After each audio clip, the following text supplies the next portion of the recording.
Ngithanda ukunibingelela futhi namhlanje ngiphinde ngibuye namanye amaphupho esithanda ukuthi sikhulume ngawo angase abe usizo kuthina mhlambe nakwabanye abangeke bezikwazi ukwachaza.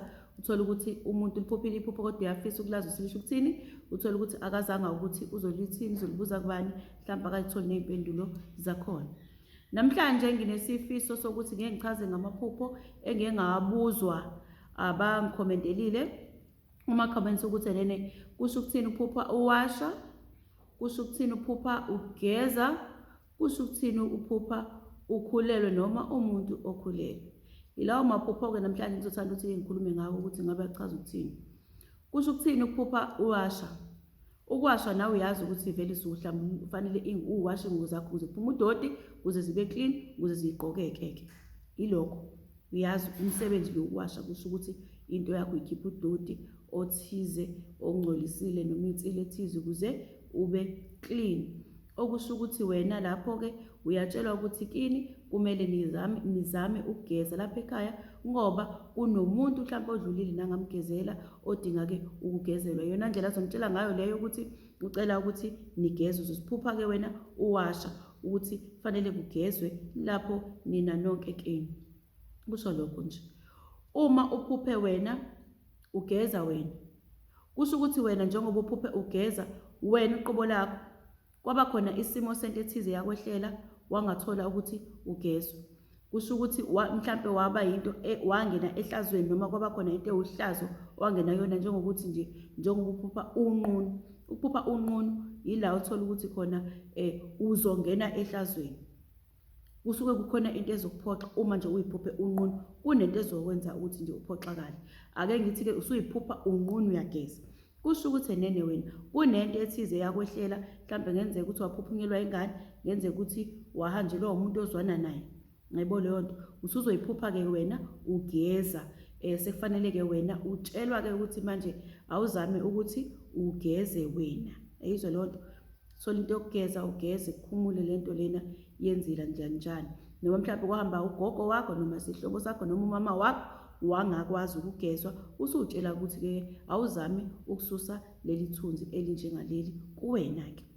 Uzoyiphupha ke lapho ugeza.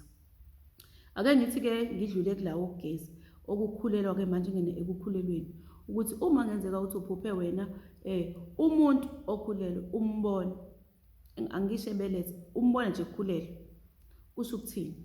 Kusho ukuthi wena kunendaba ngawe ethize engakhulunywa abafuna ukuyikhuluma kodwa abangayikhulumi ngawe. Yayizwa leyo nto. Ngenzeka ukuthi indaba ezokuphatha kabi, ngenzeka futhi ukuthi indaba ezokuphatha kahle. Khumbula, uma umuntu ekhulelwe usuke letha umuntu emhlabeni, umuntu ozoba usizo kubona noma ngabi usizo kubona. Okokuqala lo noma uzobeletho aphile noma angaphili. Yingakho kusuke kuyinto enjengale. Usuke emayikhulelwe umuntu uthiwa izindaba ezinhle ukuthi kuzofika umuntu emhlabeni kodwa ke ukuphila kwakhe kusuke kungaziwa umuntu uNkulunkulu kuphela noma ukuhamba kwakhe emhlabeni uNkulunkulu kuphela usuke ekwazi lokho. Yingakho ke uma umuntu umbona ekhulelwe kusho izinto ezimbili, kungaba izindaba ezinhle ofanele uzizwe wena noma izindaba ezimbi okufanele uzizwe wena kodwa ongatshelwa zona eziyimfihlo ke. Ayizwa leyo nto leyo. Yindaba zibe imfihlo. Khumbula isisu sihamba sivele.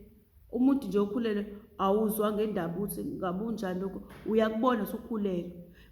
Kuyaphikisana njengoba umbona ukuthi ukhulelwe shuthi into efihliwe kodwa kufanele ngabe isivelile kodwa awuvezelwa yona. Uma uphupha umuntu okhulelwe, uma uphupha wena ukhulelwe kusho ukuthini lokho? Kusho ukuthi ke wena unento ethize elungisekayo okumele kube yinto enhle noma kumele kube yinto futhi embi. Kunento eqalayo noma ehlumayo noma owakhelwa yona wena abathize okumele ibe yinhle noma kumele ngabe iba yimbi. Ayizwa leyo into leyo. Ngenzeka ukuthi mhlawumbe abangani bakho bafuna ukwenzelisa, ngenza isibonelo, noma singekho nje ngaleyo ndlela, mhlawumbe kune-surprise abafuna ukwenzela yona. Yizwa loo nto, usuzobona wena umuntu okhulelwe. Yayibo loo nto, isey'ndabeni ezinhle-ke lezo.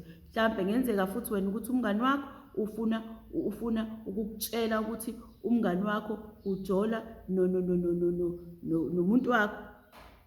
Izindaba ezimbi-ke lezo, kodwa zithulwe, zifihliwe, azikhulunywa. Yayizwa loo nto, yilapho kuzophupha khona umuntu onjani, okhulelwe. Kodwa futhi ngala wena uma uphupha wena ukhulelwe, kunento nje ethize esuke kumele yenzeke kuwe enhle noma ibe yimbi futhi. Yayizwa loo nto, ukabili nje usuke usho lezo zinto lezo. Angazi noma ngichaze ngendlela yini ukuthi lezo zinto zisho ukuthini.